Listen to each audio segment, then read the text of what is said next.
Foreign Agents of Putin, Part 2, the USA and Beyond, Trump and Putin. This is what we're gonna talk about today. Quid pro quo, yes or no? Today we will talk about United States, mostly. In my previous video in Part 1 we were talking about Europe. In the end of the video I'll tell a couple words about Canada. Quid pro quo. Donald. They want me to disavow Putin. Putin of Russia, he said Trump is a genius, he'll be the next leader. Никто не верил, кроме нас с вами, о том, что он победит. It would be great if we could get along with Russia, just so you understand that. Russian Information Warfare and in Putin's Supporters Abroad, Part 2, the USA and Beyond. Exploring the relationship between Trump and Putin, facts versus lies. Disproving Russian and American propaganda about the war in Ukraine, and why Americans need to know the truth and care about Ukraine. This is what we're gonna talk about today, and a lot about other things. Discover how the pro-Putin's politicians legitimize Kremlin policies, spread disinformation, and influence domestic unrest. As a former Russian associate professor with roots in the USSR and Russia, I provide a unique perspective on Putin's propaganda. Join the discussion and let's strategize together on countering Putin's influence and defending democracy. For the people who are new on my channel, and I'll provide more information about me and my channel in the end of this video. And hello there, I'm Elena. Welcome to my channel Enough of Propaganda. This is a political channel which is combating propaganda and not necessarily just Russian propaganda. Please subscribe, like, leave comments. The faster and the sooner the better for the YouTube algorithm. And let's make truth available for everyone. Before we will start watching what Trump has to say, what Putin has to say, I want to make clear. I am originally from the USSR and Russia. I am Canadian citizen and live in Canada, as well as I'm Russian citizen. I have nothing to do with American politics, American parties. I have no reason to favor one party versus another. I just don't like lies. I have been lied to in the USSR and in Russia a lot. And I will show you in the end of this video what Putin did to Russia and how wonderful leader he is and how Russian people are living.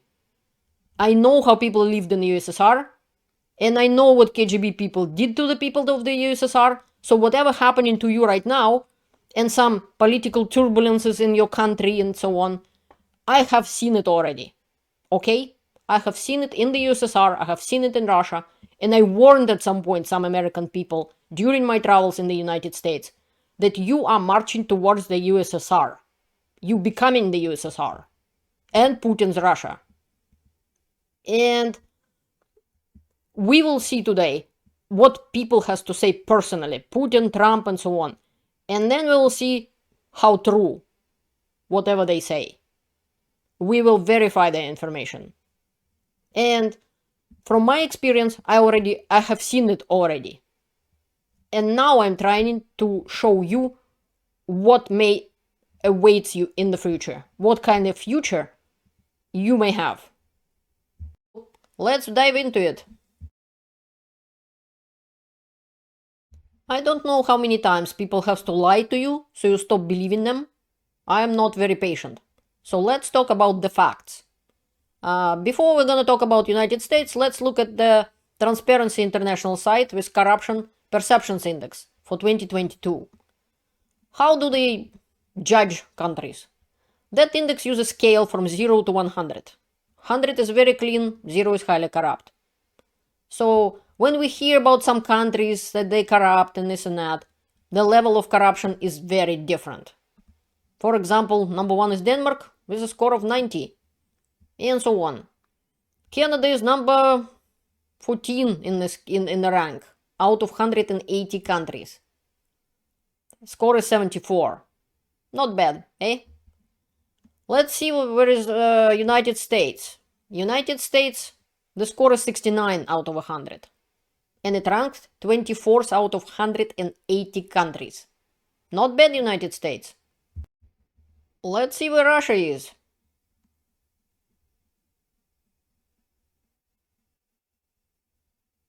Going down, going down, going down, going down, and more down. Here it is. Russia is rank is 28 out of 100. So it's highly corrupt.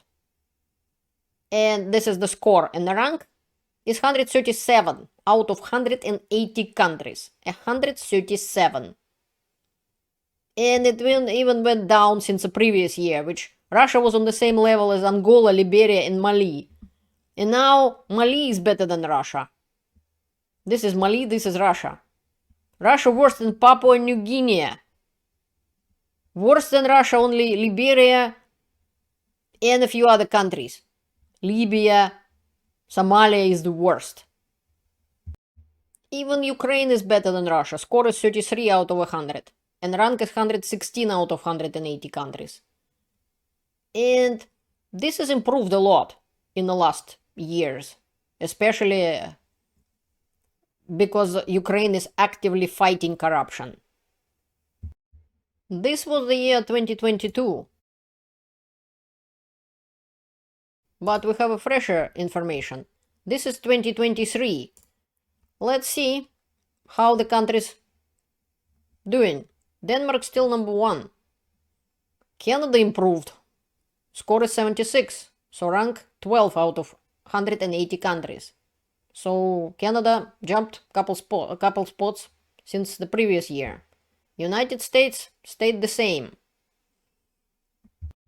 Russia went down 2 points. Score 26 out of 100. And rank is 141 out of 180 countries.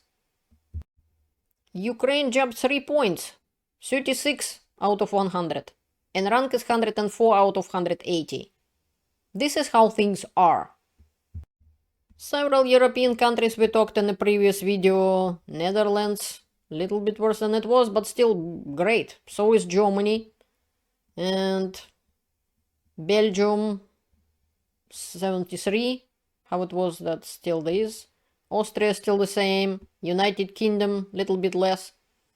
But still, it's great. Those countries, even Latvia doing quite well and so on. So every countries who was former USSR, many of them doing really well. Even Georgia doing really well. To compare Russia. I can confirm the fact that the United States of America and Canada basically not corrupt countries. I have lived in USSR where people literally, in Russia, basically in Russia, I was really saw that people literally driving with American dollars and their driver license in case they have to bribe the police. I don't know anybody in Canada or in the United States who ever even thought about bribing the policemen or any authorities or anything like that. That is why the difference is huge. 26 versus 69 or 76. It's a huge difference. And this is true how it is. I travel all across the United States at least twice with a truck camper. I was never stopped and never was a problem. Anywhere in the States or in Canada, the level of corruption is really, really low. These are the facts. Today we will talk about not just Trump-Putin relationship, but several other politicians from the United States, bloggers, influencers, and so on. This is flashback to 2001. At a press conference after the first meeting, this is what President at the time of the United States, George W. Bush, said about Putin. Did President Putin ease your concern at all about the spread of nuclear technologies by Russia? And is this a man that Americans can trust? Yes. You want to go first? Can we trust Russia? I'm not going to answer to that. I could ask the very same question. I'll answer the question. I looked the man in the eye. I found it to be very straightforward and trustworthy. We had a very good dialogue. I was able to get a sense of his soul.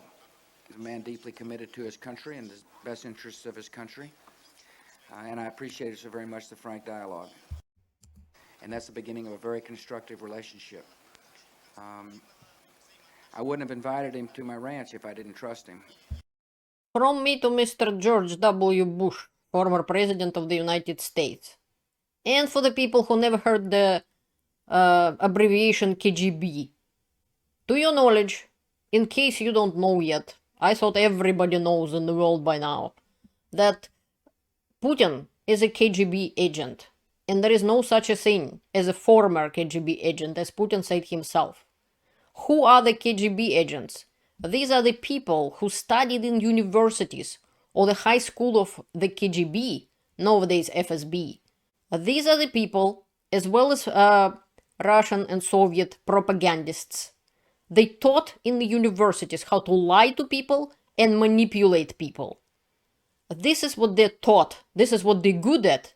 And Putin really good at it. First of all, Putin doesn't have a soul. Number one. And second of all, Bush looked in his eyes. And he thought Putin can be trusted. Trust and Putin does not belong in the same sentence. Because Putin is a KGB agent. Nothing what he says is true. Nothing what he says to anyone he believes in. And the fact that the President of the United States of America, who has the power to find out all kind of information he wants, who has CIA, FBI, whole bunch of agencies, intelligence working for him to find out information, is not aware about who the KGB agents are, is astonishing, disgusting, and surprising to me. Putin, that grey mouse of the KGB, basically laughing at Bush and at American people. And it was 2001, way before the war in Ukraine or even the war in Georgia of 2008. Now Russia completely threw away in the garbage even pretense of trying to be following the rules or international laws or anything else. Russia always and USSR always considered United States as an enemy. And Bush just opened the door to the enemy and invited him in his house, in his ranch, in his country.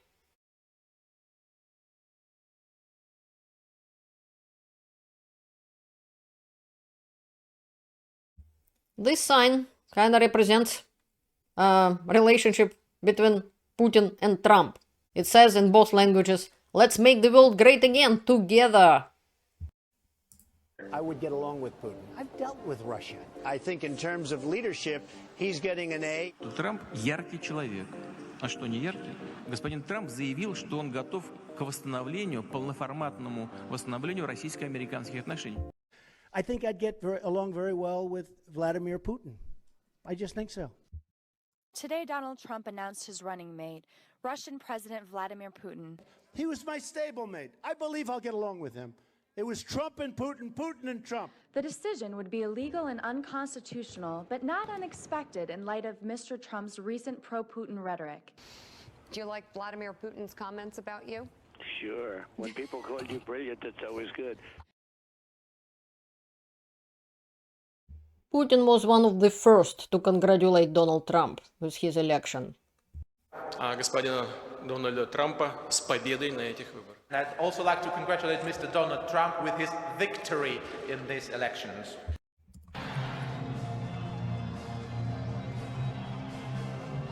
Trump presented himself as Putin's Western kindred spirit.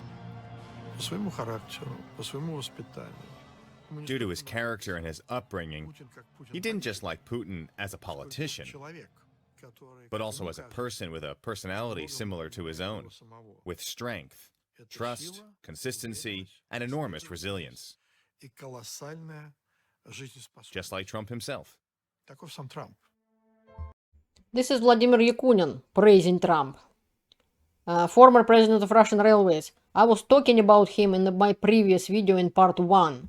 This is the guy who organized in Europe meetings with foreign politicians, bribing foreign politicians from Europe, from democratic European countries, to get kind of like a club of the Putin's admirers, which they were paid for their flights, for their accommodation in luxurious hotels, like in Greece, for example, basically yearly events to create a club of supporters of Putin in Europe. This is what he is thinking about Trump. When Trump was elected president in 2016, in Russia was a celebration.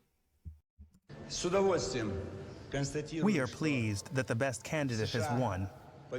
Let Grandma Hillary have a rest. This is kind of crazy Russian politician Vladimir Zhirinovsky and his party celebrating victory of Trump. The fact that Trump was focusing on the slogan, "Make America Great Again," that he wanted to promote his own country rather than pushing for globalization, was good news for us Russians.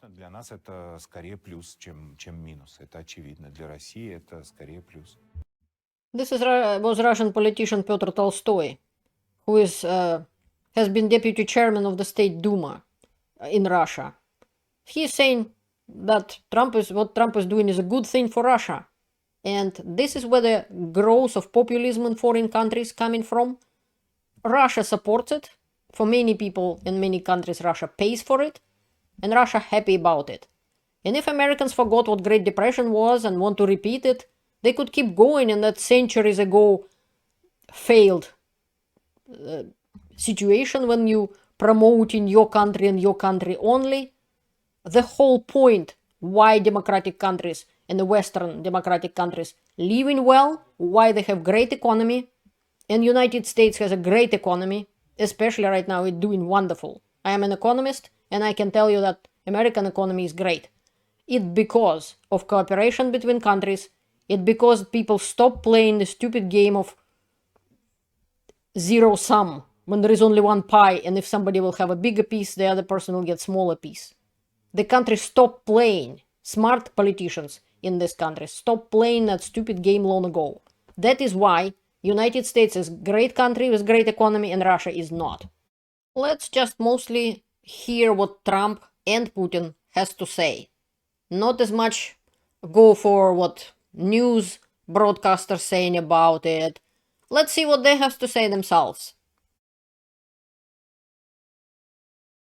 Bill O'Reilly has an interview with former President Trump at the time in Fox News channel. Do you respect Putin? I do respect him. Do you? Why? Well, I respect a lot of people, but that doesn't mean I'm going to get along with him. He's a leader of his country. I say it's better to get along with Russia than not. And if Russia helps us in the fight against ISIS, which is a major fight, and Islamic terrorism all over the world, right? Major fight, that's a good thing. Will I get along with him? I have no idea. It's very He's a possible killer, I though. won't. Putin's a killer. A lot of killers. We got a lot of killers. Why, you think our country's so innocent? Wow. In this one and in several others interviews, Trump was so defending Putin. I was astonished how American person, let alone former president of the country, who grew up in democratic country, so admiring foreign dictator, the murderer and the killer, who said, yeah, no big deal. We just make a deal with him. Oh, if he helps us to find terrorism, maybe he is not such a killer anyway. I was shocked. I was disgusted. This is one of the pieces of interview I wanted to show you for a long time, showing what Trump really is, how much he admiring Putin, and want to follow him. He wants to be Putin. If Putin likes Donald Trump, I consider that an asset, not a liability. Even from this piece we can understand. Basically, Trump is talking about himself in a about third person. We are the Emperor of Alexander the Great, or something like that. He considered that murderer and a butcher of Ukraine and Georgia and Chechnya and Syria and war criminal wanted by international court Vladimir Putin, if he likes you, it's an asset, it's not a liability apparently. And Putin is getting an A in being a great leader. Okay, tell that to me, to a person from Russia. Alright, I'll show you what a great leader Putin is. In the end of this video, you can see how wonderful Russia lives right now. People freezing in their homes in over 19 regions of my country. He just, in the war in Ukraine alone, and not even in the whole war, in the full-scale invasion since February 2022, managed to murder and hurt about 400,000 of Russian people. Wow, I should be proud of such a leader of my country.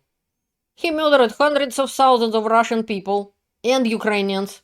Probably over 500,000 people murdered, raped, killed, and wounded in Ukraine for no reason whatsoever. And Russians are freezing in their apartments right now all over Russia, include Moscow region. Not because of the war or somebody bombed them, no. Their pipes burst because of Putin's corruption. And in the end of this video, I'll show you how wonderfully Russia lives, so you know what future to strive for. I confirmed what New York Times said about Trump, that he has a lot of connections to Russia over the last years through business, and hosted a Miss Universe pageant there in 2013. I was over in Moscow 2 years ago, and I will tell you, you can get along with those people and get along with them well. You can make deals with those people. Please mind the timeline. June 2015. The war in Ukraine was already going on more than a year. Russia attacked Ukraine on February 20th, 2014. And people in Slavyansk was already killed. It was kind of like a Bucha. The same way people were killed there and some many other places. And Mr. Trump can make deal with these people.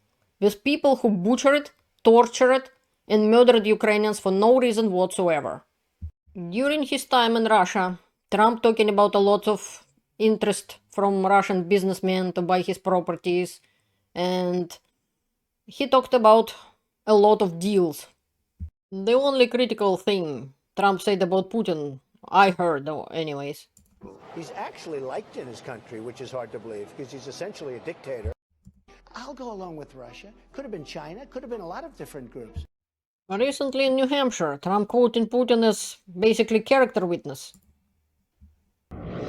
Vladimir Putin of Russia says that Biden's, and this is a quote, politically motivated persecution of his political rival is very good for Russia because it shows the rottenness of the American political system, which cannot pretend to teach others about democracy.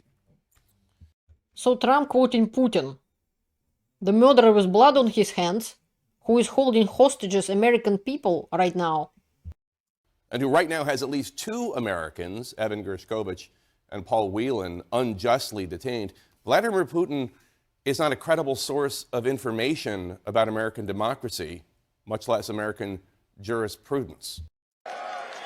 And they're all laughing at us. Viktor Orban, the highly respected Prime Minister of Hungary, said, Trump is the man who can save the Western world. He said this in an interview to Wow, Viktor Orban, Putin's puppet in Hungary, who is taking Putin's interests above the interests of his people in his country, praising Trump.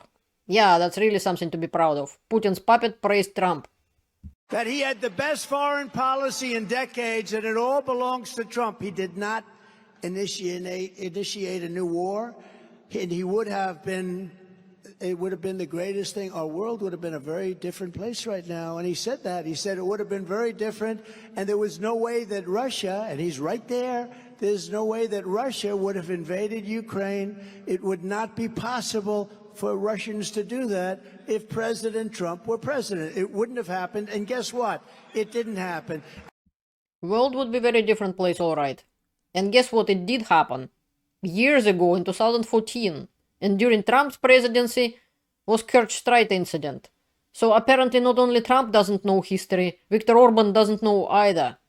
So Putin's supporters obviously doesn't know history or prefer to not to remember it. Trump does know history. He just prefer to lie about that. And so is Orban. And you know what else wouldn't have happened? The attack on Israel wouldn't have happened. The lies of this man is astonishing. Attack on Israel wouldn't happen. It wouldn't have happened if Putin would have been stopped earlier. In 2014, for example, or even in 2022, then it wouldn't have happened. Attack on Israel happened because Putin supported it, instigated it, to divert the attention from Ukraine. That is why it happened. And every politician who supported Putin, responsible, partly, for what happened in Israel, when the peaceful people were murdered on a festival, chopped in pieces, tortured, children, They were taking hostages. The pieces of these people, Israel finding right now because of the trackers on the claws of the birds, something like vultures. That's how they finding murdered people in Israel. And the nerve of the guy saying that type of stuff. That if I would be a president, if he would have been a president, he would be laid down under Putin. And Putin will be walk over United States. Because Trump saying that he would have been leaving NATO. Vladimir Putin is trying to destroy your country. And Trump quoting Putin, supporting Putin, still thinking Putin is a good guy. After everything Putin has done, it's unbelievable. Please don't put attention to the news source. Just listen what Trump has to say. I want to ask you about something President Putin said about you this week. I don't know if you've seen it. This was very recent. President Putin said, quote, "We surely hear that Mr. Trump says he will resolve all burning issues within several days, including the Ukrainian crisis. We cannot help but feel happy about it." What do you make of that? Do you welcome his support? I like that he said that because that means what I'm saying is right. I would get him into a room, I'd get Zelensky into a room, then I'd bring them together and I'd have a deal worked out. I would get a deal worked out. It would have been a lot easier before it started. Essentially for 4 years, I kept them from doing anything because you know what? I will tell you this. I've never said this. Ukraine was the apple of his eye. I said, don't ever do it. Don't ever do it. He would have never done it. But again, oil prices. He wouldn't have done it because of me, but oil prices. The prices were so high that he had so much money. So he had all this money to prosecute the war. The one who drove up the prices was Biden. Whoa. Let me stop him right there. Have you heard what Trump has to say? Okay. This is my video, Who and When Started the War in Ukraine. You're welcome to watch it, it's the shortest one. You can see how the war in Ukraine started and when it happened. And here's the proof. Medal for the return of Crimea. A Russian medal. Issued from 20th of February 2014 to 18th of March 2014 when that fake referendum happened. And Russia already attached or annexed Crimea into the Russian Federation. This is medal issued by Russia. So attack on Ukraine by Russia happened in February 20th, 2014. So to the question, he would never done it, he already did it in 2014. When Russia, unprovoked, attacked Ukraine and in a month basically grabbed Crimea to itself and Russia attached Crimea to Russian Federation. In my video you will see Putin himself saying in the past, in 2008, that Crimea is a part of Ukraine. So the war in Ukraine started in 2014 with Putin's unprovoked attack and annexation of Crimea. As a Russian Canadian, I extensively researched the war, created a series of videos about Crimea in 2014, and you can check them out. I'll give the link below, or you can go into playlists and check the war in Ukraine 2014.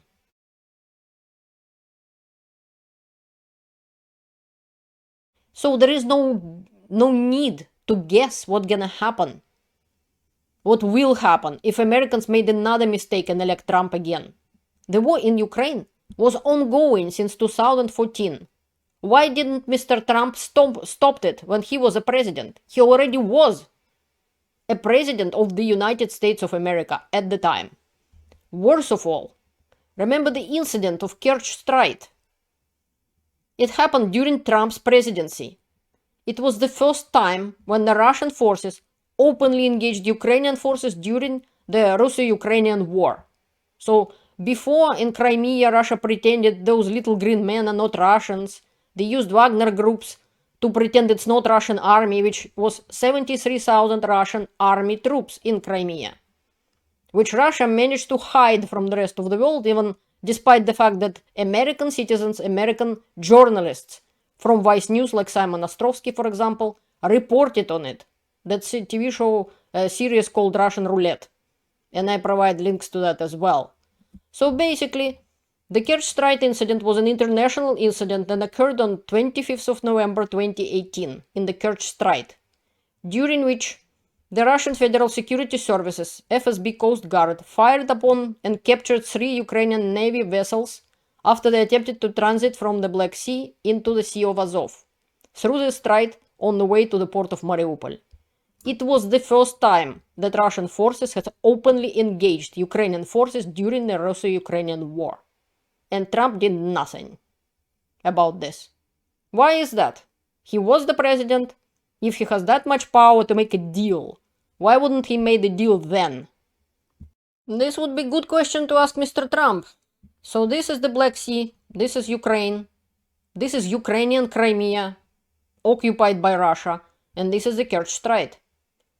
And these are ports of Mariupol, Berdyansk, and so on. So this is where it happened.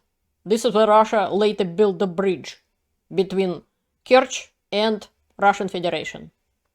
To be fair, since 2014 war was going on, and neither President Obama nor anybody else did nothing beside at least put some sanctions on Russia, but nobody was proclaiming from Democrats, no, not Obama, not anybody important in Obama administration, proclaiming Russia their friend, who they can make deal with, like you just saw Trump did, saying that he can, happy that Putin praising him, that he can make deals with Russia and everything is great and so on. You just heard what Trump has said himself.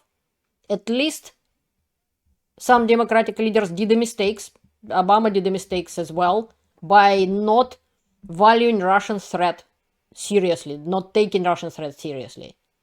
But they were not buddies of Putin. Here's my channel. If you go on playlists, you can easily see different playlists about Ukraine. Briefly about Ukraine is important.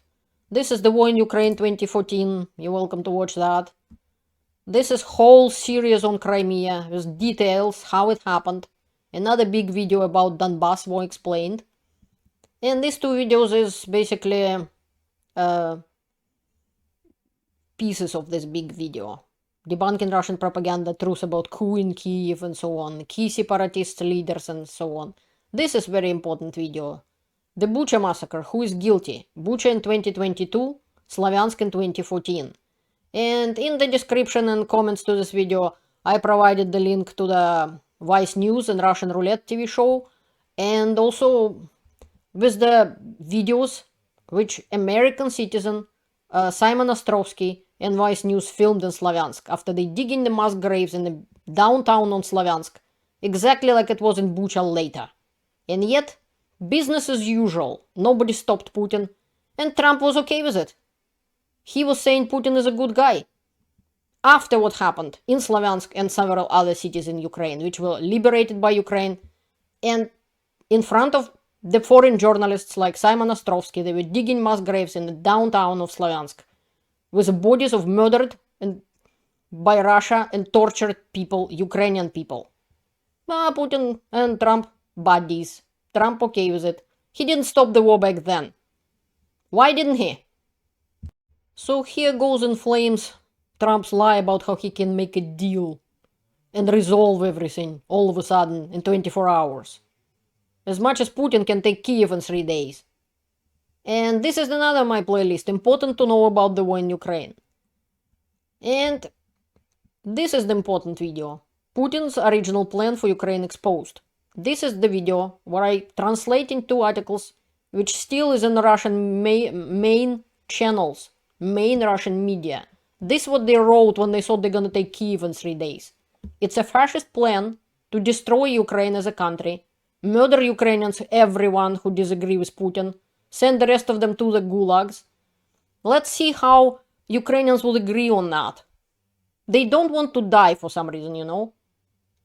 And I do feel sorry for the people. I know people from Ukraine, from all over the country. I'm talking to them daily.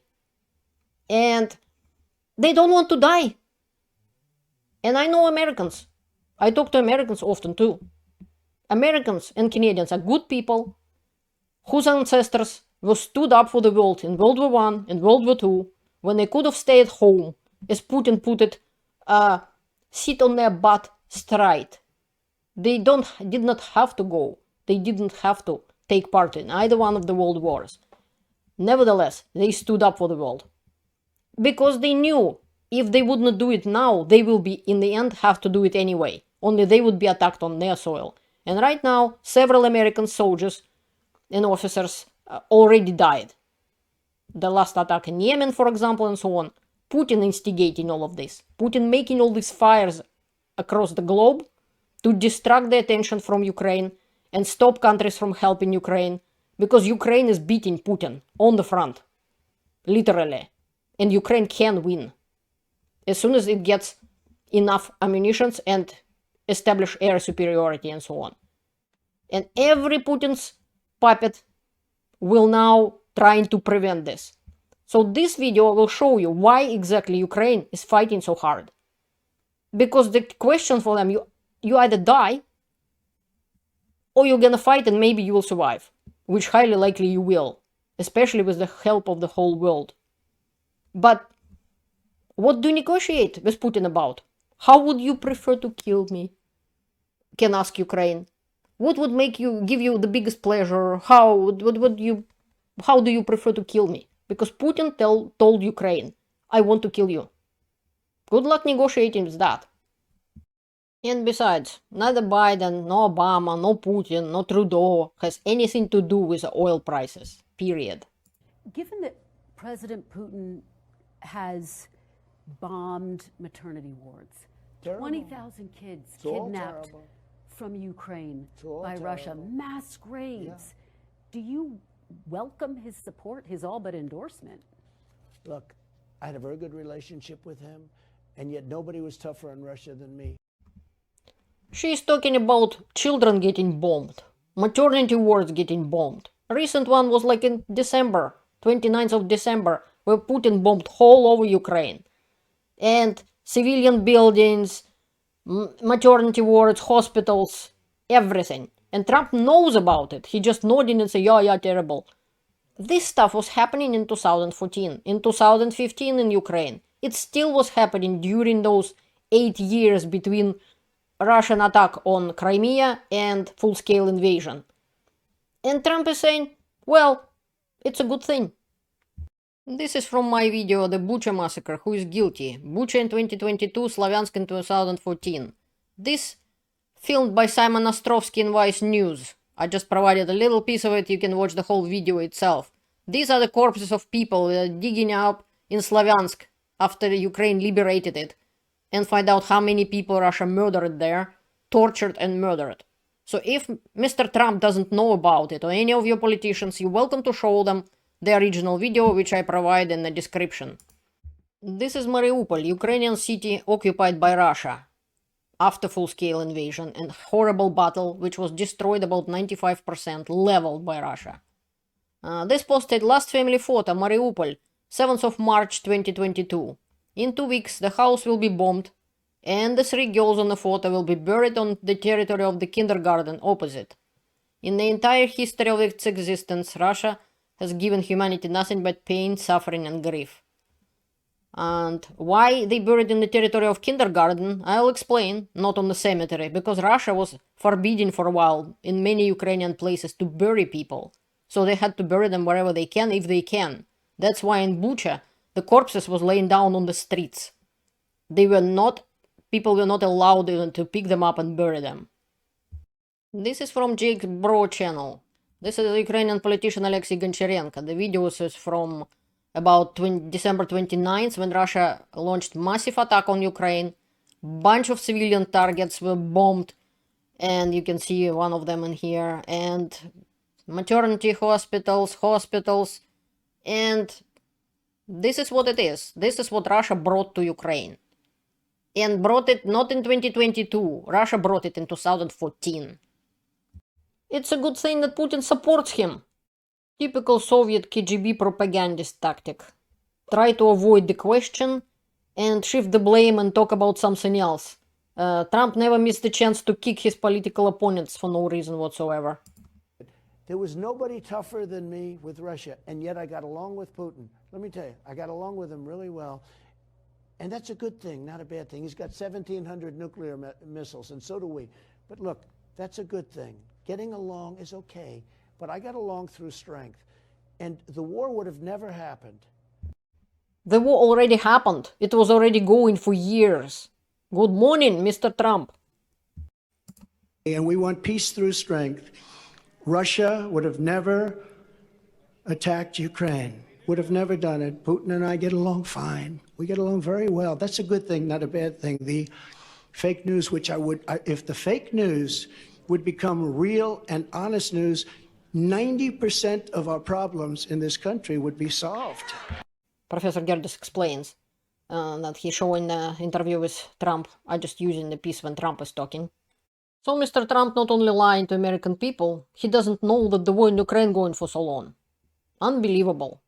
Like, I have different viewers on my channel from different backgrounds, different education, different professions, from farmers in Africa to the opera singers in Australia, writers from Ukraine and Russia, and American people of different backgrounds, different professions. They know what is happening. They managed to find out using the sources they have, wide open to any American people to use. There is no restrictions like in Russia when they forbid you to use certain channels. It's not China when the internet completely Chinese made up and Chinese people can't even go to the internet, free internet, to find out information. This is the United States of America we're talking about, and it's not a regular American. It's a former president of the United States who has access to all kinds of information, anything he wants, from intelligence to CIA to FBI to anything. He does not know, apparently, that the war in Ukraine was going on not 2 years from 2022, but from 2014. That was number one point I'm trying to make. And second one is Mr. Trump trying to discredit free media in the United States and force people to listen to only to his personal media. Why? Because it's easier to lie when no one verifies the information. But the US is not a dictatorship. That is why there are many people in media outlets who have verified the information provided by Mr. Trump. According to Washington Post, for example, at the time when I was checking it out, which was a while ago during his presidency, he made at the time over 4,000 false or misleading claims in only 558 days. And after that, he was just keep going. Vladimir Putin, you have said repeatedly in interviews that if you were president, he never would have went into Ukraine. How do you say that? And then you also have said that if you're president, you can end this very quickly. Yeah, I'd say if I'm president, and by the way, this is a much worse position than before it started. Before it started, it was easy. He wasn't going to do it, and I had conversations. And it was always the apple of his eye. I mean, I could see that. But I said, you're not going to do it. And if you do it, we're going to have problems like you've never had before. He understood. I said things, he said, you don't mean that. I said, I mean it 100%. And he didn't totally believe me, but he believed me 10%, and that's all he had to do. He knew that there was going to be a problem. Can I just say, and President Xi, you're implying something here. You basically said, I'd obliterate you. Is that what you said to him? I said things that were very bad, very nasty. And kind of like what?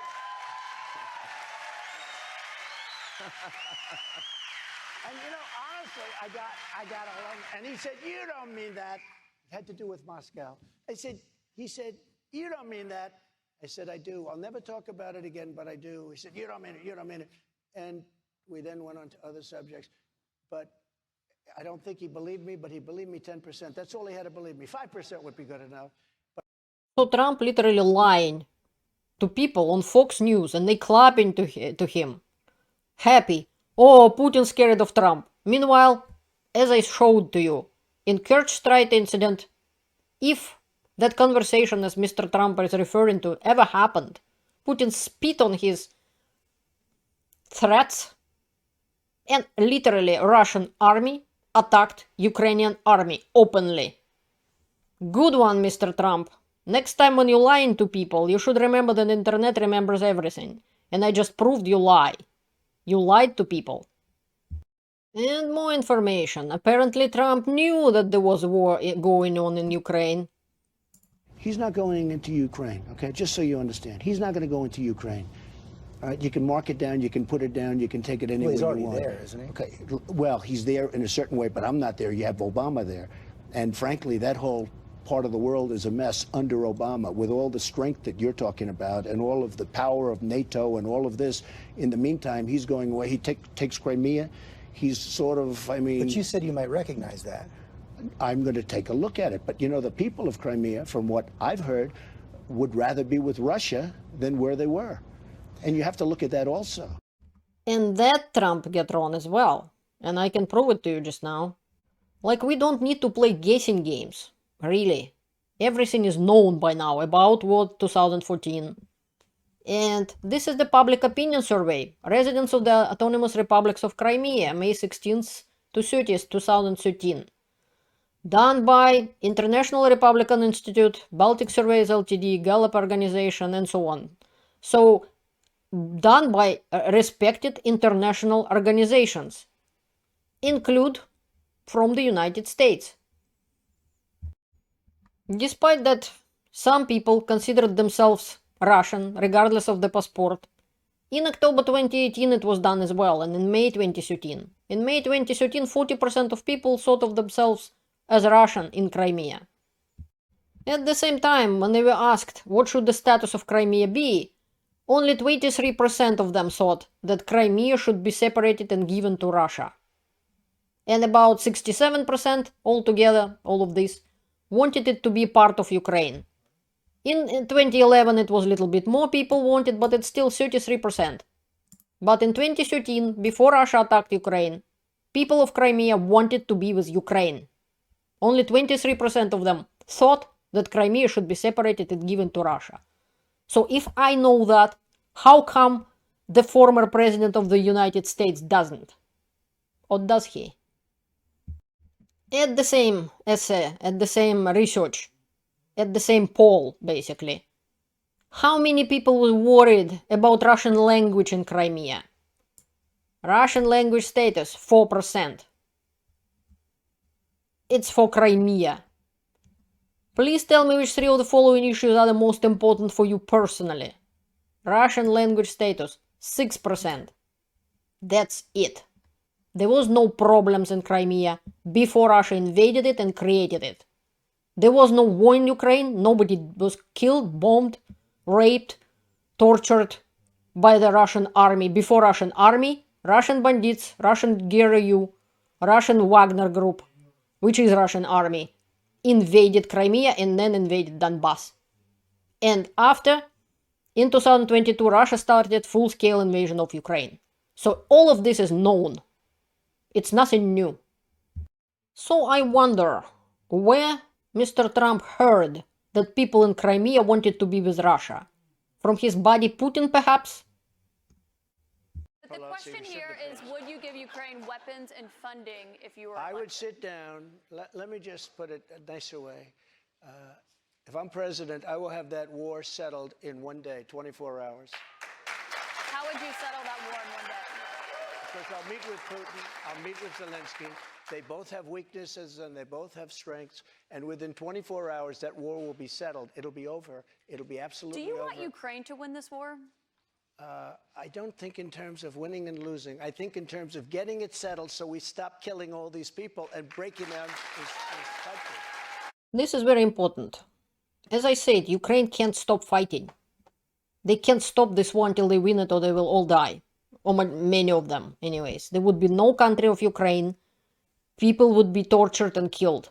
We saw it already in now even occupied territories in Kherson, in Bucha, Irpin, Izium, Liman, in any other places where Russia occupied. Ukrainians know what's gonna happen. So they all witnessed the horrors brought by the Russian Mir or Russian world. And many other Ukrainian towns and cities are proof to that. You can welcome to check out my videos, Russian war crimes in Ukraine, horrifying evidence, facts and investigations, and the video about Bucha, for example. I was horrified by it, but not surprised, because Russia did the same thing in Syria, Russia did the same thing in Chechnya, the same things in Georgia, and the same things in Ukraine in 2014 and 2015, and so on. And to freeze the Ukrainian advances on the front right now, it's exactly what Putin's want. He doesn't want peace. He doesn't want to stop the war. He just needs a ceasefire to drag himself through so-called elections in March and bring more troops, kill more Russian people and more Ukrainians, keep throwing Russians in that meat grinder, and continue going on. And if he gets the Ukraine, he will go further. The Baltic countries would be next, Finland, Poland, who knows. And every politician who is thinking that freezing the conflict is a good idea are supporting Putin. And the enemy to all the free world, and basically people who wanted to destruction of their countries. And Trump just said that it would be a good idea to freeze the conflict. That conflict was already frozen for 8 years. And it ended up in Russian full-scale invasion in 2022. Everyone knows that who is spent a little bit of time to find out what is actually happening. Putin is fighting against everything we stand for, everything democracy stands for. He is undermining everything. He's throwing in the garbage international laws and internal laws. There is no laws, there is no property. Everybody can come and grab everything. That is why whatever Putin does, it's ticking bomb underneath of the chair, of the very chair of we all sitting on, include Mr. Trump. Because anybody could come and just grab whatever belongs to him and say, well, it's mine now. I have a gun, you don't. What are you gonna do? This is how Putin operates in Russia and in the international arena. Whoever supporting him is a traitor to his country. Can you say if you want Ukraine or Russia to win this war? I want everybody to stop dying. They're dying. Russians and Ukrainians. I want them to stop dying. And I'll have that done. I'll have that done in 24 hours. I'll have it done. You need the power of the presidency to do it. But you won't say that you want Ukraine to win. You know what I'll say? I'll say this. I want Europe to put up more money because they're in for 20 billion. We're in for 170, and they should be. And they should equalize. They have plenty of money. They should equalize. I got with NATO, when I sat down, I got them to put up hundreds of billions of dollars that they weren't paying under Obama and Bush and all of these other presidents. That's why they're able to help them fight the war because of the money I got. But I want Europe to, happening in Ukraine, excuse me, Mr. I want Europe to put up more money because they're laughing at us. They think we're a bunch of jerks. We're spending $170 billion for faraway land, and they're right next door to that land. Basically, that's not true. And I had a whole videos about it, where the money coming from, how much American taxpayers actually paying, and how much Europeans are actually paying. So he's lying to American people yet again. And here is to contradict to Trump again. Government support to Ukraine by donor country GDP and so on. So number one country is Lithuania apparently. And this is how performing European countries. And this is United States. You're welcome to watch the Jake Bro video. And Mr. Trump just showed the world who he really is and who he really supports. Not American people. He is supporting Russian dictator Putin. Trump personally undermined NATO and leading Putin to believe that it's weak and won't fight back. Of course, Putin sees the opportunity and attacked Ukraine again. Trump is the one who loves Putin, still defends Putin, and should be under sanctions as Putin's enabler. When you were in office, you said that you respected President Putin. Do Yeah, you still respect him today? He made a tremendous mistake.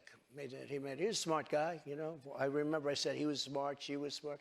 He said President Xi of China, right, is smart.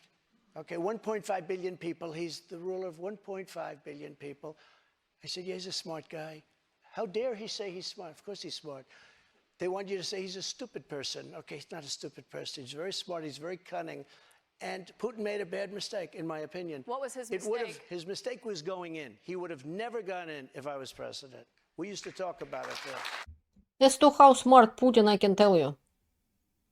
You will see how much, in what trouble is Russia, Russian economy, for 23 years in power, in the biggest country in the world, a rich country, with educated, intelligent people, hardworking people, with whole bunch of natural resources and oil. Saudi Arabia, way smaller country, living way better. Canada, big country with very little people, live way better. Any democratic countries live way better. Russia has economy of state of Texas or California, or something like that. The whole country, with over 140 million people living in Russia.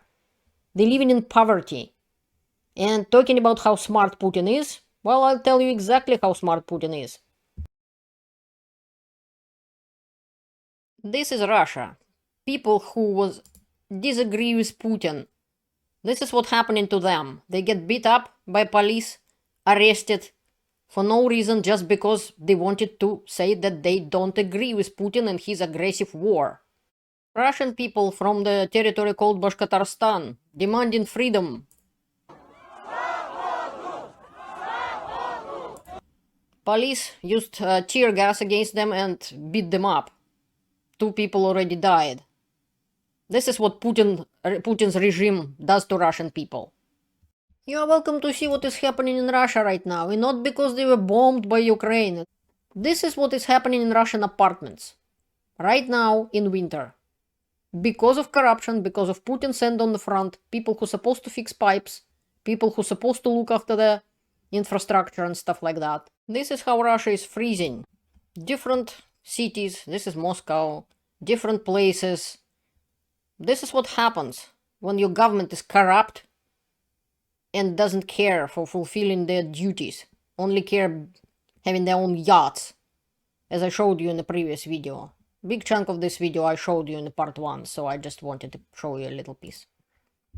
Another pleasure of living in Russia. This is the apartment of 67 years old, a doctor who was healing children in the children's polyclinic. She was fired from her job, forbidden to use internet, post, and telephone.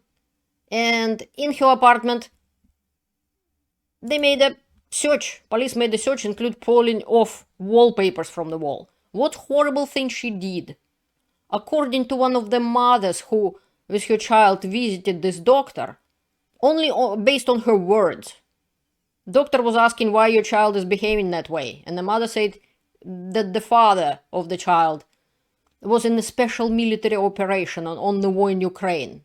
And it seems like doctor said that, well, Russia started this war. Russia can end it at any time. Russia is guilty, and basically her father, the child's father, is a legal military target.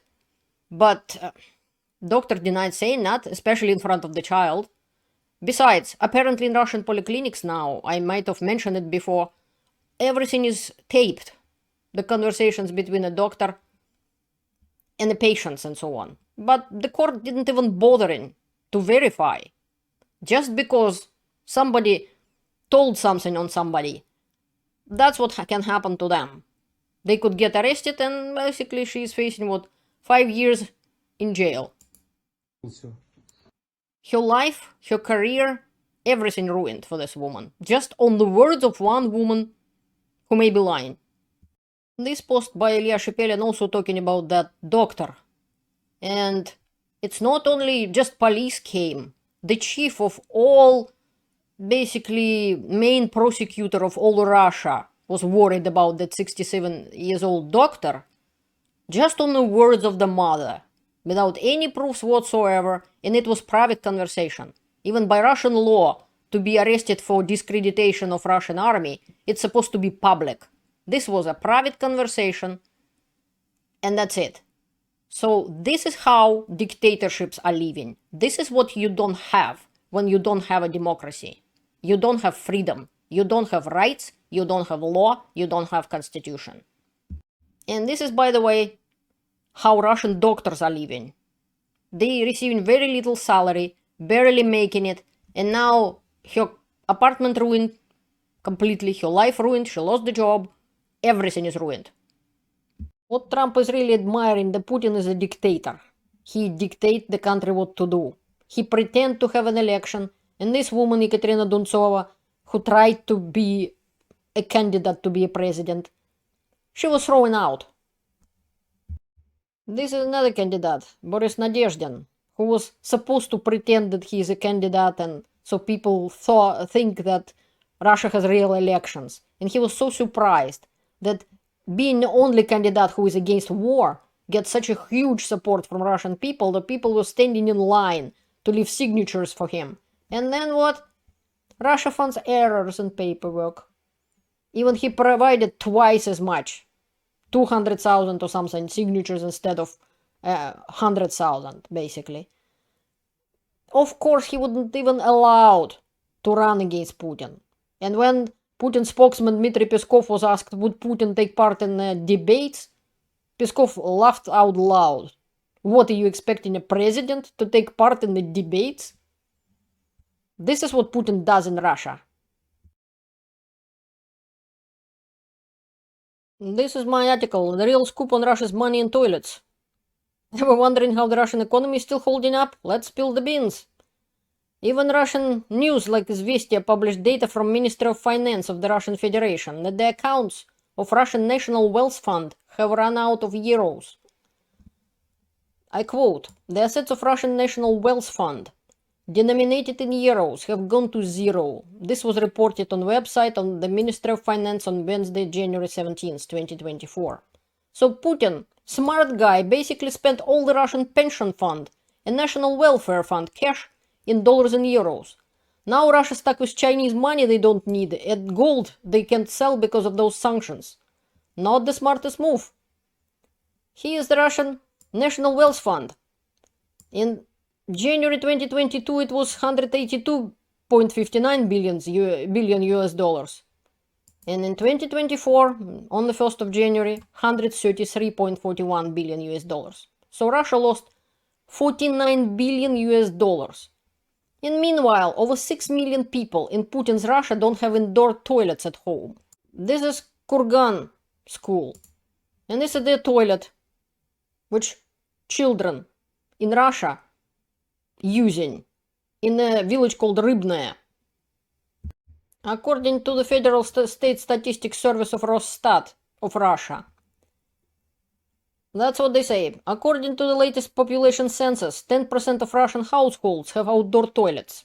59 have indoor toilets, and the rest didn't respond, says Nikita Ilyin. Rosstat surveys indicate that the more than 6 million families in Russia have toilets outside their homes. In other words, on the streets. Ekaterina Sukhareva. And that's probably a low ball, because the Russian government and statistics like to fudge the numbers. So basically they're lying all the time. And this is not 18th century, this is Russia in 2023. That's Putin's idea of empire building. A pricey game fueled by imperial dreams and corruption. Even the deep Canadian woods have better outdoor toilets than Russian public ones. This is in Canadian woods. This is my picture, made on a mountain, on the ski hill in Canada. Hundreds of kilometers from where people actually live. Meanwhile, Putin have not just 2, but 10, not 1, not 2, but 10 yachts. This is where Russian money is. That's why Russian children go in the bathroom and the toilets I showed you. And for those who say sanctions on Russia doesn't work, this is what Russian economist Vladimir Milov, former Deputy Minister of Energy, has to say. Russian, I quote, current accounts balance surplus shrunk by 5 times in 2023 versus 2022. Trade surplus by 3 times, despite of oil prices being just 17% lower than in 2022. Stop believing in nonsense about Russian economy and Putin being smart. If Putin would have been smart, he would have not been aggressive and built good life in Russian Federation for Russian people.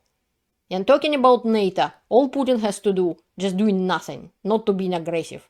NATO was reducing significantly its forces in Europe and almost dissolving itself, basically.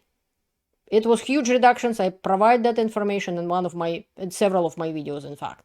It was Wall Street Journal article and so on. All Putin has to do, nothing.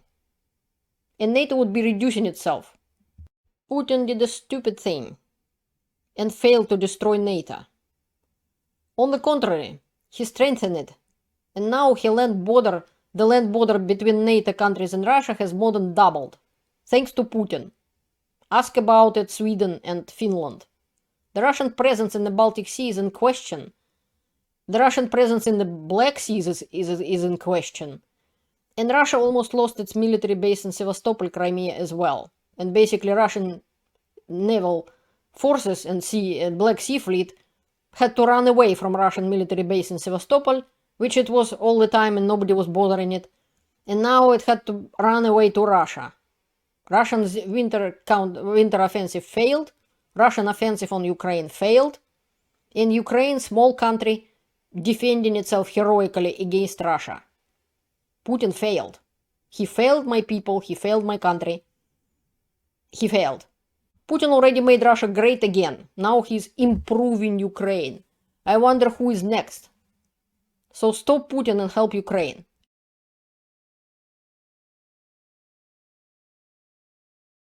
And to the famous interference with the United States elections by Russia, which is a proven fact, by the way, include admittance of Yevgeny Prigozhin, former, well, dead now, chief of Wagner Group and the Russian trolls factories, who actually did it.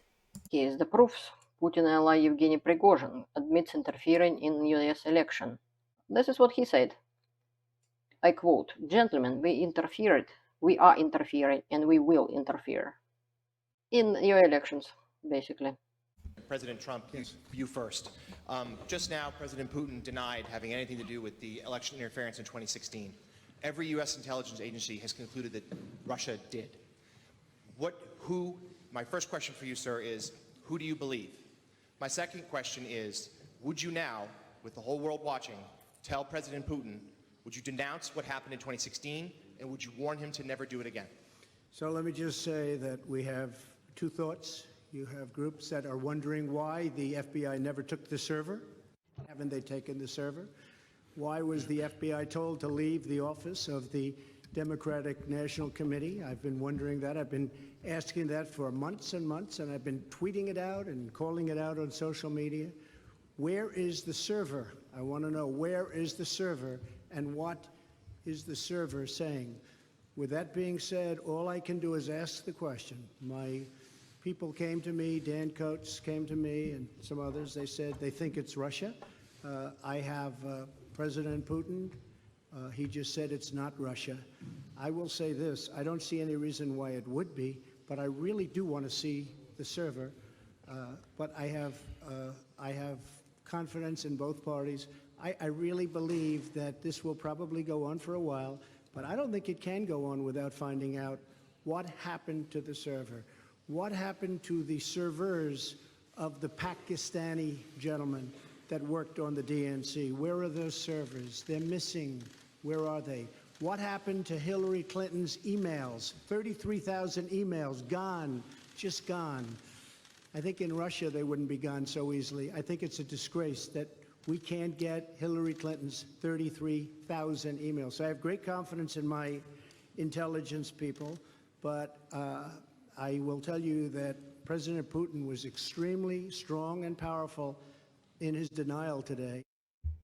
Again, Trump defending Putin versus his own people, his own intelligence, and denying everything and using Russian KGB, Soviet KGB propaganda tactics, like whataboutism. Instead of talking about what happened and actually answering the question, he avoiding it by throwing accusations at everybody, talking about somebody's emails, Hillary Clinton, and so on. Because this is the KGB tactic. Trump learned KGB tactics, so he knew them before, I don't know. But he's using a lot of KGB tactics. One of them, whataboutism. Instead of answering the question, you're asking about something else. How about this? And what about that? And what did you do? I was watching Putin during this conference. Putin was astonished. Did he really say that out loud? What kind of president trusts foreign dictator more than his own secret services, intelligence, CIA, FBI, and so on, and organizations of his own people, citizens of the United States? He is trusting foreign dictator whose goal is to destroy United States. Russia don't even hide in it. Not when I lived in the USSR, not when I lived in Russia. And never Russia thought of United States as a friend or even a partner or something. It was an enemy. This is what Trump said in May 2019 about his talk with Russian President Putin. Yeah, I had a very good talk with President Putin, probably over an hour, and we talked about many things. Mr. President, did you address the election meddling issues that came up in the Mueller report with Mr. Putin today? We discussed it. He actually sort of smiled when he said something to the effect that It started off as a mountain and it ended up being a mouse, but he knew that because he knew there was no collusion whatsoever. Pretty much that's what it was. Did you tell him not to meddle, Mr. President? Did you tell him not to meddle in the next election? Excuse me, I'm answering this question. So we had a good conversation about many different things, okay? Did you tell him not to meddle in the next election? We didn't discuss that. There is no point to discuss with Putin. Putin interfered, will interfere, and continuing interfering with your elections, Americans, and with elections in many other countries. They almost organized coup in Montenegro, for example, and in many other places. If you can watch part 1 of my video, you will find out more about that.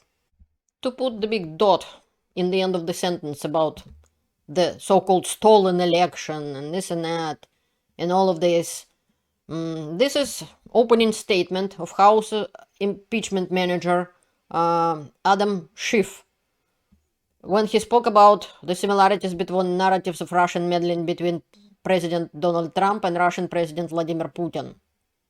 So this is the American politician, and these are the facts. The Kremlin itself has been responsible for first propagating one of the two false narratives that the president desired. In February 2017, less than a month after the U.S. intelligence community released its assessment that Russia alone was responsible for a covert influence campaign designed to help President Trump win the 2016 election, President Putin said, as we all know, during the presidential campaign in the United States, the Ukrainian government adopted a unilateral position in favor of one of the candidates. And I continue to read what Putin said.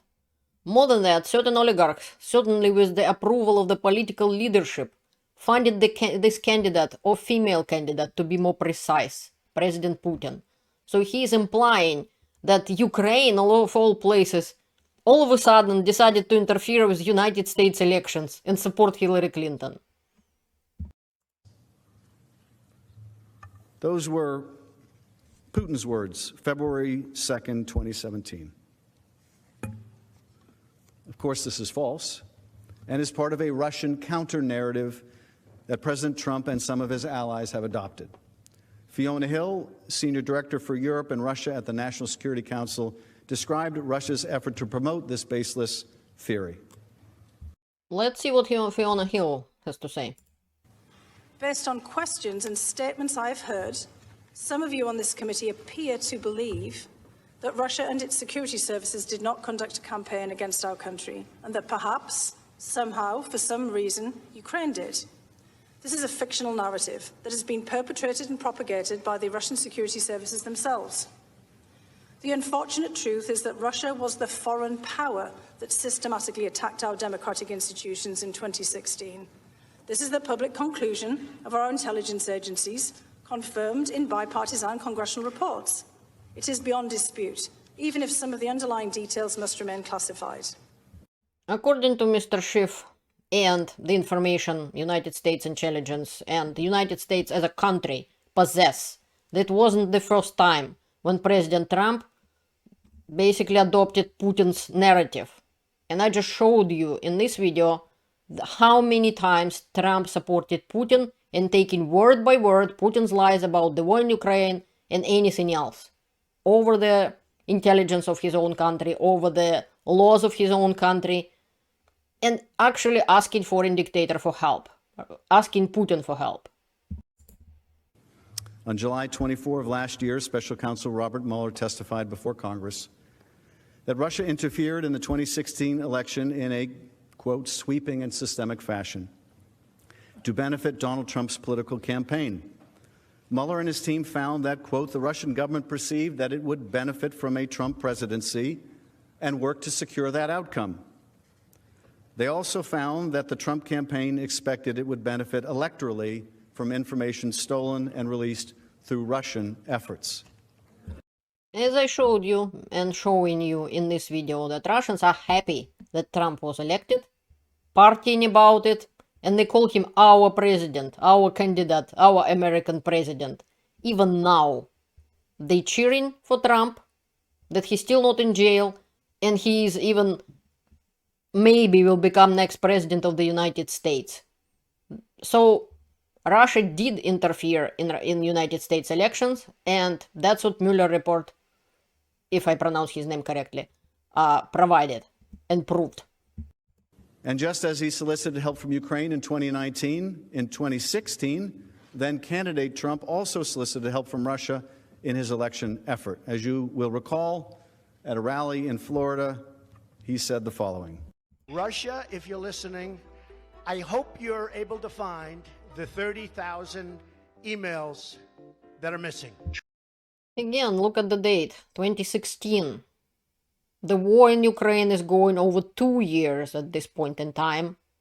And Trump literally asking a Russian dictator Putin, who Trump knows is a dictator, he just said so himself a year earlier, to help him to dig the dirt on political opponents, which is illegal in the United States, by the way.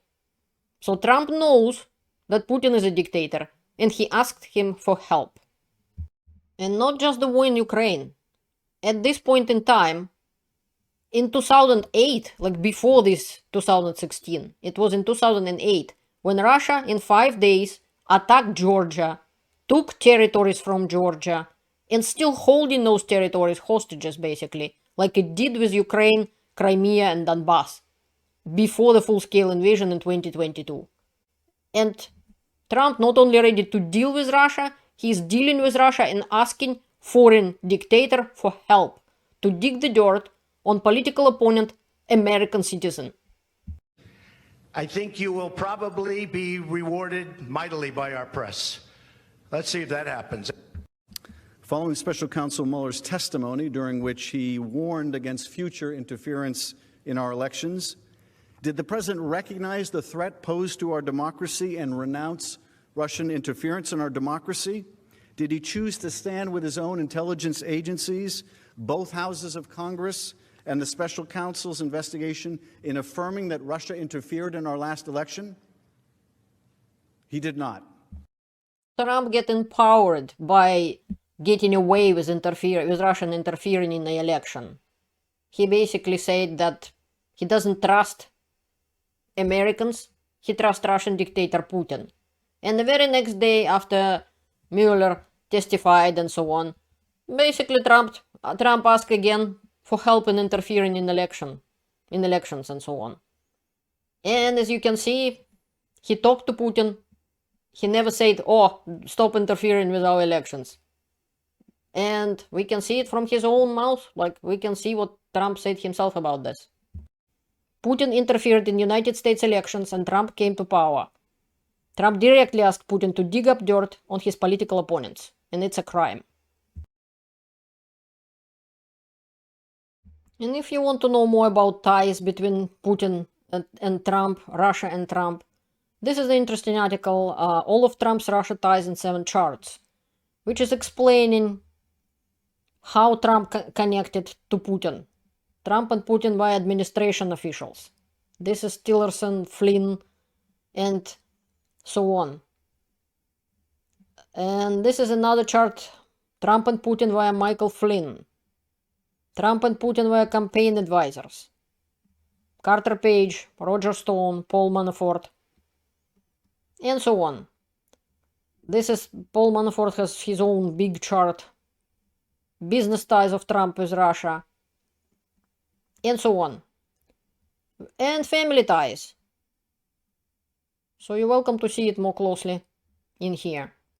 A common denominator between our two countries is the level of misinformation that's often led to unfortunate mistakes. During Trump's campaign, one of his foreign policy advisors, Carter Page, was known for his deals with the Russian gas monopoly, Gazprom. Paul Manafort, who was his campaign chair, had extensive dealings in Ukraine, including with its former president, Viktor Yanukovych, who was perceived as being pro-Russian. Are there any ties between Mr. Trump, you or your campaign, and Putin and his regime?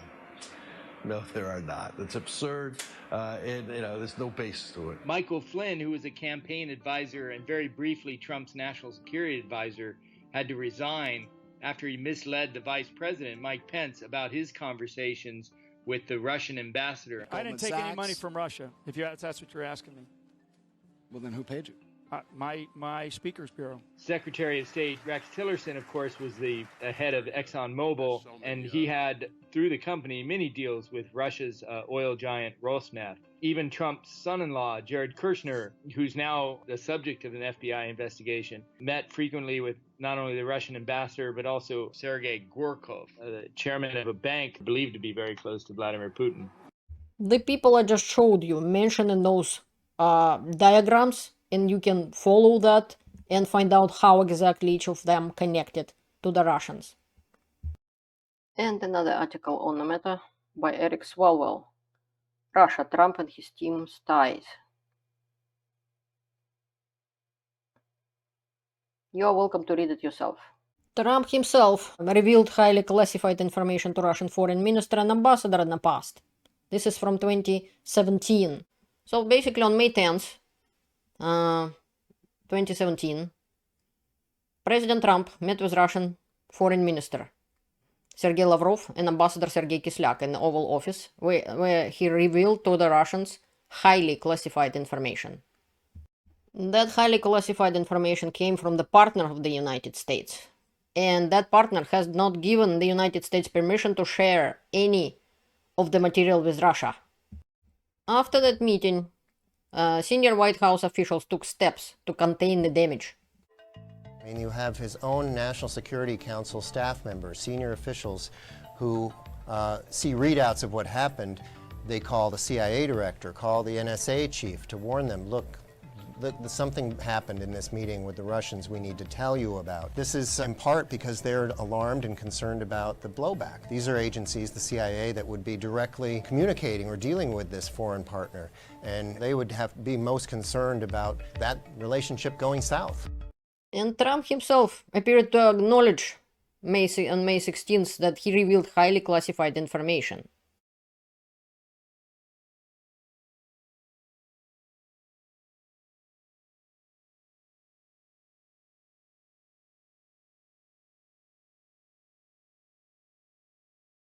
And of course, he can declassify information and make himself look good that he didn't reveal state secrets of the United States to the Russians. This article from 2022 can help you to find out that Russia spent millions on secret global political campaign, US intelligence funds. Help yourself. I'll give the link down below. This is Putin's propagandists on Russian state TV are praising Trump for refusing to let Republicans in Congress make a deal with Democrats to solve the border crisis. Я хотел, знаете, в этой связи пятницу вечером разоблачить Дональда нашего Трампа. Его план. Что он опять натворил? С точки зрения политтехнологий, там красиво мужик вообще прет по полной программе. Объясню, в чем дело. Главная проблема избиратель, вот сегодня так считает фактически, вот эту миграцию массовую. Ну, это огромное, так сказать, действительно, количество людей приходит. Кто в этом виноват? Большинство Байдена. Здесь Трамп его поймал и сказал, вот ты будешь вот тыкаться мордочкой, значит, в эту проблему, никуда тебя не отпущу. И никакой компромисс я тебе сделать не дам. Теперь что получается? Поскольку Байден победил на этих вот праймерис и кокусе в Айове и Нью-Гэмпшире, все республиканцы, ну, большинство республиканцы, значит, конгрессмены, сенаторы, они так выстроились, потому что понимают, что если если Трамп будет против них, то их избиратели уже не переберут в их родных штатах. Они все, Дональд, что скажешь, что и сделаем.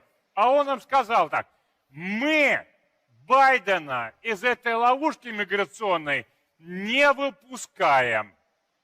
Поэтому Байден начал команду, ну давайте мы компромисс, Трамп ему, никакого компромисса. Notice how he is saying, our Trump, and no compromise. Yes, Trump was behind the stopping the problem from being solved. The problem which Republican Party was in power for at least last 37 years couldn't solve it. And now all of a sudden it's a big problem. Democrats in power didn't solve it either. And Jake Bro has a huge video on that. I'm not gonna touch that situation, except for Republicans and Trump, who influencing the Republicans, blocking the problem from being solved. Otherwise, Trump will have nothing to campaign on. And stopping United States from helping Ukraine. This is outright treason. This is interfering with a life in your own country. If that's such a big problem, and apparently some people in some Texas and so on states thinking it is, then the Democrats ready to go to compromise. But Russians have no idea of compromise. In Russian mind, whoever compromises is weak. That's what democracy is standing on compromise and valuing opinions and information from either side. Get together and make the problem solved. Russia doesn't do compromise. Russia does ultimatums and whack people in the face and force them to do what Russia wants. This is what dictators do. This is what Trumps admire. This is why Republican Party right now blocking the big problem, apparently big problem, from being solved, just to prevent help to Ukraine and supporting Russian President Putin, because this is what Putin wants. So foreign countries stop helping Ukraine. This is what former President of the United States is saying. This is what he is working for foreign dictator Putin. And those Republicans or Democrats who support that idea helping Putin, not the United States. That is why majority of Republican Party, smart people, they support in Ukraine, and so are Democrats. And instead of instigating differences between parties, it is finally time to sit down together and remember that you are all Americans and actually do something good for America, not for Russian President Putin. It's not even good for Russians, because Putin in power bad for Russians. It's for President Putin personally, and a few oligarchs. And Trump, who wants to be dictator, like Putin. A word of truth from Trump. Except he's not gonna be dictator for one day. When did you have ever seen dictator for one day?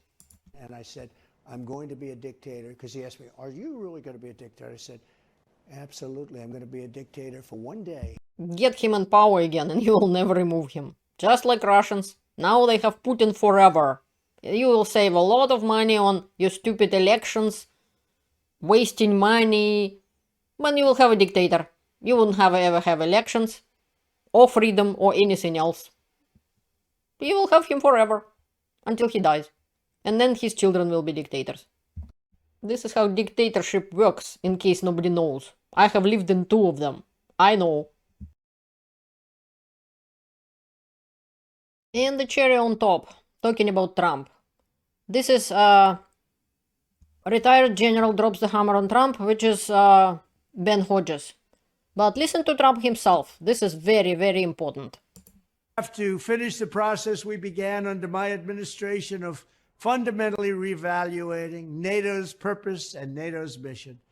Our foreign policy establishment keeps trying to pull the world into conflict with a nuclear-armed Russia based on the lie that Russia represents our greatest threat. But the greatest threat to Western civilization today is not Russia.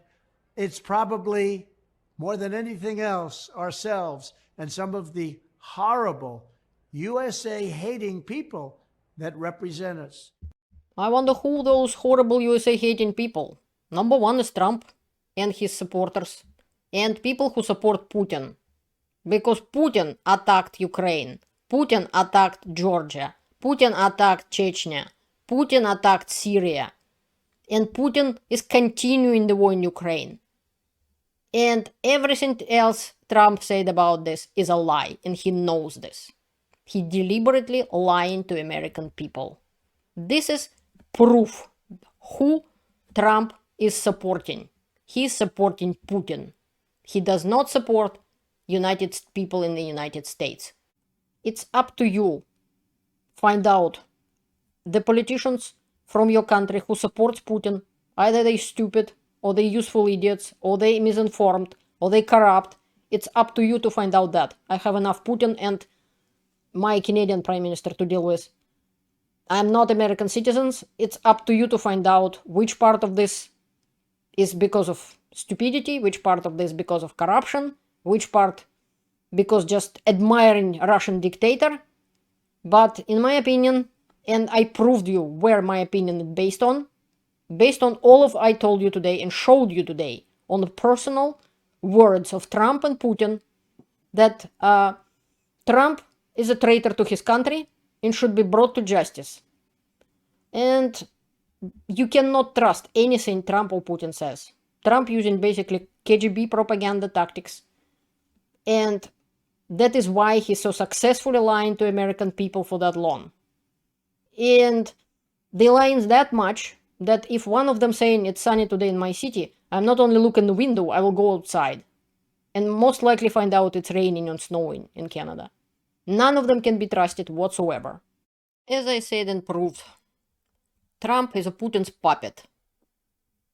The interests of Putin and Trump is to be a dictator. And I proved it with their own words, the own words of Trump. And you can see how well Putin is performing in 23 years in Russia, in power. Russia is in terrible, terrible condition in every way. Economically, war is going on, people are dying, and this and that. So I'm not gonna dance around and try to sugarcoat it, the pill for Americans, because I didn't it for Russians either. It's important to know the truth, how it is. And on my channel, I told you the truth about the war in Ukraine. And I proved you that Trump is not only new about the war in Ukraine since 2014, he lied about it. And pretending he can stop it. He can stop it at any time. But in fact, he is thinking Putin isn't a threat. Apparently his fellow Americans are a threat. No, Putin is a threat. The biggest threat. And the war in Ukraine is the most important thing which is going on. And if you don't understand that, then go and find out. That's all I can say. I'm not gonna sugarcoat it. I'm not gonna pretend that this is not happening. I gave you the glimpse into the future. Look at Russia. This is your future if you're gonna follow Putin's path. And this is what Trump intends to do. He admiring Putin, admiring Chinese dictator as well. This is what, in opinion of Mr. Trump, is good. Good leadership. Smart leadership. It is not. I lived into dictatorships, and I saw where it was. When I came to democratic country of Canada, I understood how much better Canadians live. And longer. Canadian men and women living from, when I was writing my book at the time about 2017, they were living about 9 to 16 years longer. Way happier and not freezing in winter like Russians right now all over Russia, include Moscow region and Moscow itself. So, make your choice.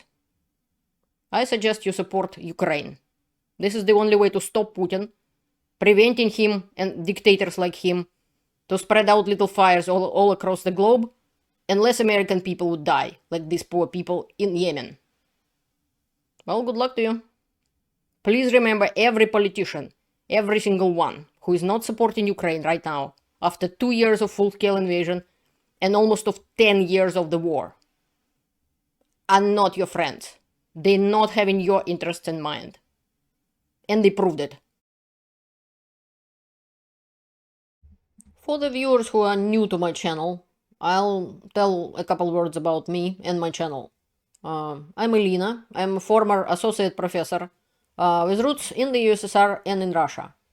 I got a unique take on Putin's propaganda. I launched my channel to tackle all kinds of propaganda, especially the Russian flavor. Feel free to fact-check my info. I'm not only encourage it, but insist on it. If you've seen my videos, you already know that by now. It is super important to fact-check not just my information, but also stuff from figures like Putin, Trump, or anyone else. Ignoring this could lead you down a path resembling Putin's Russia.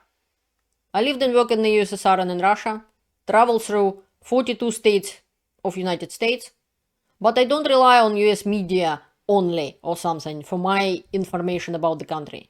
Coming from Canada, where we get news from all over the world, and with connections in almost every US state and over 30 countries, I've got plenty of resources for thorough research beyond the regular news. Got brainwashed in the USSR and Russia by the Soviet and Russian government. Finding the truth in Canada totally shifted my view on the USSR, Russia, and the world. Now I've got the skills to fact-check information, and on my channel, I'm sharing my discoveries with you. Welcome to my channel. Thank you for watching. And learn the truth and stay informed. See you later.